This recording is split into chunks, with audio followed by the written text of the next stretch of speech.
Thank you for visiting the ProTrain YouTube channel. In this video, we are going to generate a payment function and then a two-input data table based on the results of said function. First, we'll start out by labeling our data. In cell A1, we will write in principal.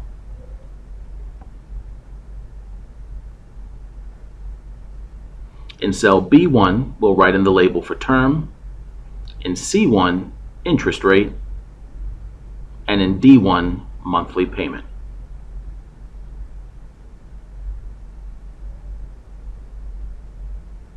On the second row, we'll write in the actual values.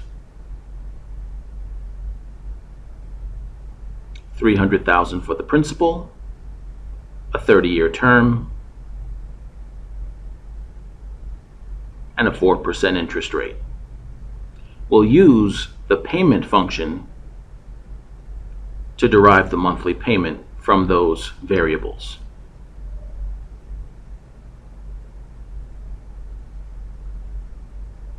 The first argument in the payment function is the rate derived from the interest rate, which will be C2. C2 will be divided by 12 because we're seeking to get a monthly percentage rate as opposed to an annual percentage rate. The term will be derived from cell B2 and multiplied by 12, again because we're looking for monthly payments and not annual payments. The principal will be the present value of the loan since no payments were made. And that is how we arrive at the monthly payment. We'll now take that monthly payment value, copy it, paste a link to it, so if we change those variables, we will get a change in our two-input data table. I'll also expand the A column a little bit because those pound symbols or hashtag symbols show that the number is not fully displaying in the cell. First, adjacent to the value that we have, we will type in the years. And just to make it a little bit faster, we're going to fill handle across using Excel's fill series feature. Directly adjacent and below our value, we'll have the interest rates.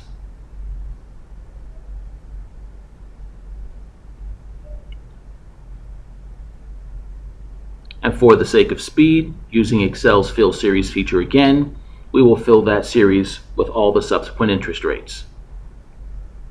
Notice that there are some rounding issues. So to alleviate the rounding issues and any confusion that may come from that, I will increase decimal places to show all the decimal places that are necessary to represent our incremental increase in interest rate. Selecting that entire area will allow me to designate the area that I want for the two-input data table.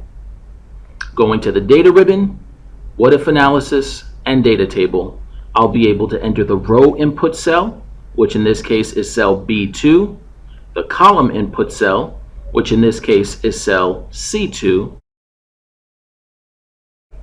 and there is the complete matrix of those values. At each intersection, it calculates what the monthly payment would be. Converting the results into currency then completes our task. Please come back and visit us as we will have more content, more videos, and more pro tips. Thank you.